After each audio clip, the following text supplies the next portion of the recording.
Nah, jadi kembali, jadi pada pertemuan yang kedua ini Bapak ingin menjelaskan lagi terkait dengan mungkin pertanyaan yang sudah disampaikan terkait dengan beberapa konsep-konsep PDB. Mungkin Bapak akan menjelaskan yang pertama itu definisi PDB. Jadi itu PDB itu sama dengan produk domestik bruto atau gross domestic product ya. Jadi karena lainnya itu GDP ya. Di hasil output produksi dalam suatu perekonomian dengan tidak memperhitungkan pemilik mata produksi dan hanya menghitung total produksi dalam suatu perekonomian saja. Nah, dalam PDB ini yang dihitung itulah hasil produksi warga negara sendiri, jadi WNI, dan warga negara asing yang berada di dalam wilayah negara tersebut. Ya, jadi itu yang ditambahkan jadi untuk menghitungnya. Mungkin kemarin di beberapa jawaban kalian itu mungkin perlu ditambahkan seperti itu. Nah, oke, selanjutnya yang kedua itu konsepnya PNB. Jadi yang sering disebut juga GNP ya, jadi beda istilah. Kalau PNB itu dalam bahasa Indonesia itu produk nasional bruto, kalau GNP itu dalam bahasa Inggris gross national product ya.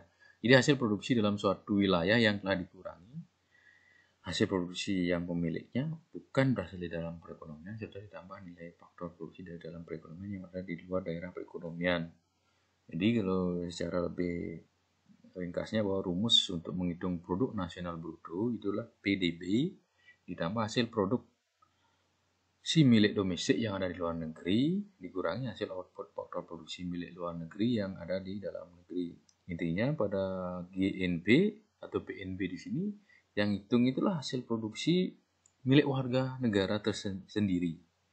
Ya, jadi warga negara sendiri, misalnya warga negara Indonesia. Jadi yang dihitung itulah jumlah hasil produksi adalah warga negara sendiri, baik yang berada dalam negeri ataupun yang berada di luar negeri. Jadi berbeda dengan yang sering disebut dengan GDP itu.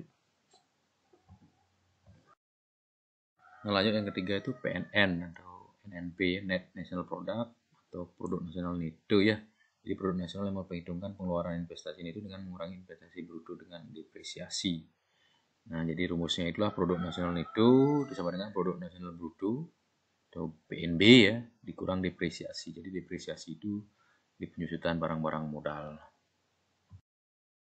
Nah, oke, yang selanjutnya itu adalah pendapatan nasional neto yang sering disebut dengan NNI, Net National Income ya. Jadi merupakan pendapatan yang memperhitungkan belas jasa atas faktor produksi dengan mengurangi produk nasional itu dengan pajak tidak langsung dan ditambah dengan subsidi. Jadi kalau rumusnya itu pendapatan nasional sama dengan pendapatan nasional neto ya. Jadi NNP itu dikurang pajak tidak langsung. Jadi kalau ada subsidi boleh ditambah dengan subsidi.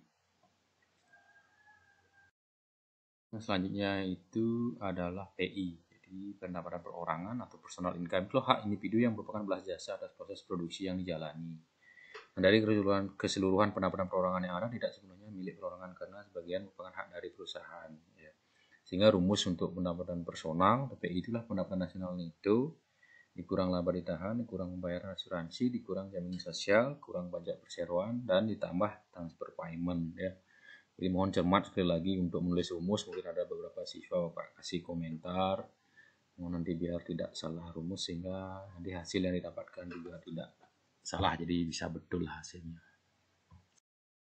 Yang terakhir itulah DI, disposable income, jadi pendapatan disposable itulah penghasilan individu dalam suatu perekonomian yang bersih dan sudah bisa dibelanjakan secara keseluruhan. Nah, di sini rumusnya adalah pendapatan disposable income itu atau pendapatan siap dibelanjakan adalah pendapatan personal atau PI dikurang pajak penghasilan atau pajak langsung. Penghitungan pendapatan nasional mungkin seperti ini nanti bisa dibuat nanti mungkin contoh, jadi formatnya seperti ini biar lebih gampang kalian untuk nanti lebih memahami bagaimana cara menghitungnya. Jadi harus sistematis seperti ini biar gampang kalian.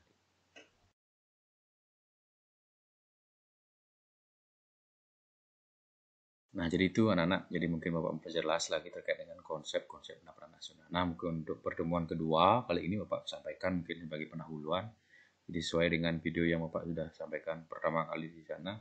Untuk pertemuan kedua kita akan menghitung tentang pendapatan nasional. Nah, jadi Pendapatan nasional itu bisa dihitung dengan tiga metode ya. Yang pertama adalah metode pendapatan, itu adalah dengan menjumlahkan seluruh pendapatan dari faktor-faktor produksi yang ada ya. Jadi di sana bisa kalian ketahui bahwasanya faktor-faktor produksi itu ada 4. Ada produksi alam gitu ya, jadi berupa sumber daya alam, untuk produksi manusia, ada tenaga kerja, ada modal dan kewirausahaan. Nah, sehingga metode pendapatan itu bisa diperoleh dari Y itu sama dengan R di mana R adalah sewa, jadi bahan jasa. Dari sewa ditambah W adalah upah, jadi tenaga kerja mendapatkan upah, ditambah I adalah interest, bunga. Jadi kalau modal dapatkan bunga, dan V itulah profit atau keuntungan. Nah, jadi itu jadi rumus untuk menghitung nasional metode pendapatan.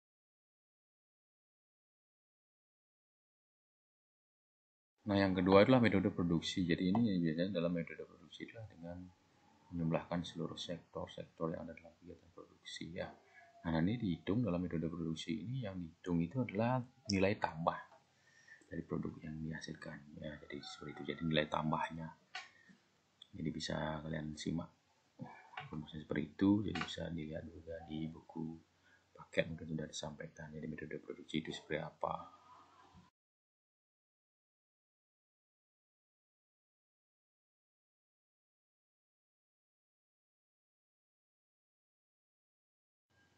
Nah, metode yang terakhir itu adalah metode pengeluaran. Jadi jangan menjumlahkan seluruh pengeluaran, baik pengeluaran konsumsi, pengeluaran investasi, dan pengeluaran pemerintah, dan ditambah dengan ekspor impor ya, dan itu yang bersih. Jadi bisa dirumuskan Y itu sama dengan C plus I SG plus X min M ya, jadi itu rumusnya.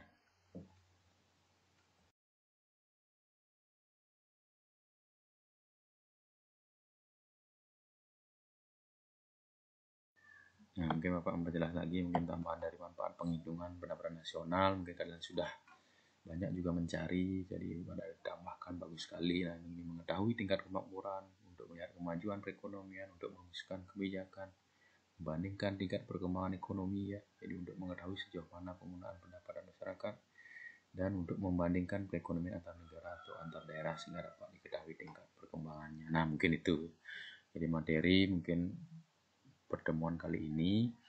Jadi silahkan nanti bisa dibaca lewat video ini juga, di lewat PDF juga Bapak udah sampaikan. Silahkan bisa dibaca, di literasi pengetahuan kalian terhadap pendapatan nasional.